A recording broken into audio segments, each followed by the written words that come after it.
Olá!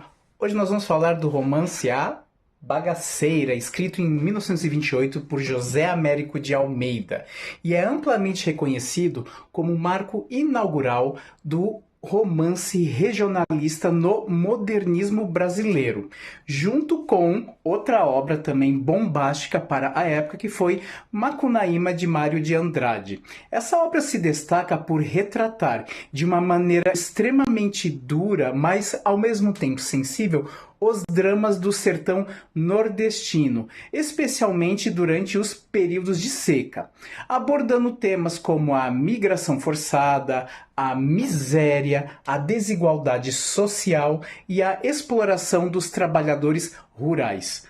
O enredo, ele é centrado em um triângulo amoroso entre as personagens Soledade, Lúcio e Dagoberto. E isso serve como um pano de fundo para uma crítica muito mais contundente àquela estrutura social e econômica arcaica do sertão nordestino, que é caracterizada pela concentração de terra e pelo descaso pela qualidade de vida da população sertaneja. A bagaceira tem uma importância muito grande pelo seu pioneirismo e também dá voz à cultura e aos costumes e também sofrimentos do povo nordestino. E, de certa forma, ele, 2 anos antes da década de 30, ele inaugura o famoso romance de 30, influenciando autores como Graciliano Ramos e Jorge Amado. Alguns pesquisadores falam que a obra dele, né, do José Américo de Almeida, demonstra uma contribuição freiriana para a defesa de uma narrativa regionalista, que entrelaça pela primeira vez o regional com o universal, e não apenas é algo panfletário que denuncia somente as desigualdades, mas ele poetiza aquela figura rude do sertanejo por meio de regionalismos e de expressões, né, populares, o que confere também autenticidade a essa narrativa. E a crítica, então, presente nesse livro, ela é ressaltada por estudiosos como fundamental para a consolidação do romance social no Brasil. Pois, quando ele expõe aquelas mazelas do sertão, esse autor ele contribui para uma literatura nacional mais representativa. Claro que aos pontos líricos e também trágicos dentro do texto, né? Que isso aí faz com que o texto tenha o quê? Além daquela coisa mais assim de denúncia, tem uma visão profunda dos problemas nacionais, né? E eu vou ler depois alguns trechos ali. Ele tem uma prosa, de certa forma, ligeiramente poética, o que mostra o bom gosto do autor por certos efeitos da linguagem assim mais singulares. Falando um pouco dele, ele nasceu em 1887 na Paraíba e ele morre em 1980 em João Pessoa, a capital. Ele formou-se em Direito e teve uma carreira, digamos, bem diversa, né? Atuando como professor, como advogado, folclorista, sociólogo e até político, ocupando cargos como governador da Paraíba, ministro e também senador.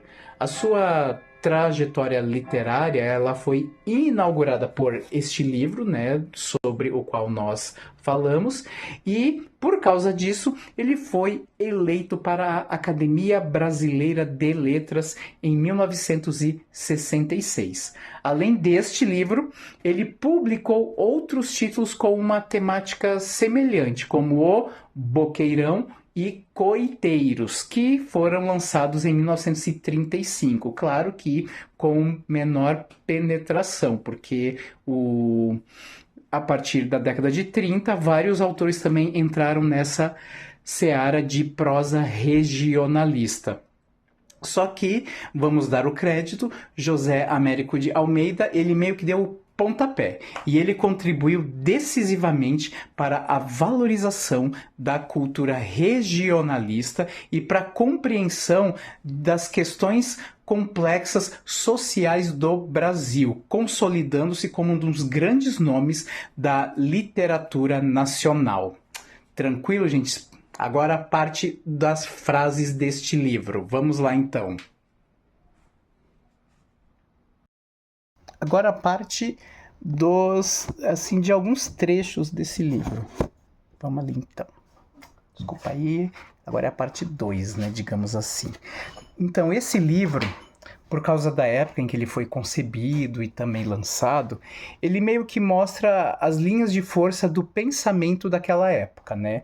Tem uma frase assim, que quando a soledade ela chega até o sertão, ela é vista como algo assim, como uma espécie de raça superior, porque ela é diferente fisicamente de todo mundo lá. Aí eu vou ler uma parte ali, ó. O brejo era a mestiçagem, a balbúrdia de pigmentos. Olha só que figura de linguagem extremamente elaborada. A pele era uma balbúrdia de pigmentos. Fantástico isso. Assinalando recruzamentos arbitrários. Vocês estão vendo o que ele está querendo dizer? Que as pessoas elas se reproduziam sem ter em mente aquele conceito de raça superior, de eugenia, que é o quê? De melhoramento genético. Nas moças roceiras pode haver uma beleza apetecível, mas rara e efêmera, apenas o toque de feminilidade precoce. Passada a fugaz juventude, são tão sorvadas e escorridas como se tivessem sido passadas na moenda. O que ele quis dizer com isso? Que as moças lá do sertão, às vezes elas tinham o quê? Um pingo de beleza, né? Por causa também da pouca, né, idade. Só que com aquela vida dura, aquela vida árida, parece que elas sofreram aquele negócio da cana-de-açúcar, que ela é passada pela moenda e fica só o bagaço. Então ele quis dizer isso, que aquela vida dura faz com que aquela beleza se torne o que? Rara, efêmera, dure pouco tempo. Ó, já soledade resume e representa a eugenia do sertão. Por isso, ao aparecer no eito, era uma pomba branca extraviada num bando de anus pretos, e os trabalhadores maravilhavam-se. É branca, chega a ser azul. Soledade, pensaria Lúcio, era o tipo modelar de uma raça selecionada, sem mescla, na mais sadia consanguinidade. Vocês estão vendo isso, gente? Então esse livro mostra o quê? Não mostra que o autor pensava dessa forma, mas sim que pessoas naquela época buscavam casamentos com assim, pessoas mais brancas o quê?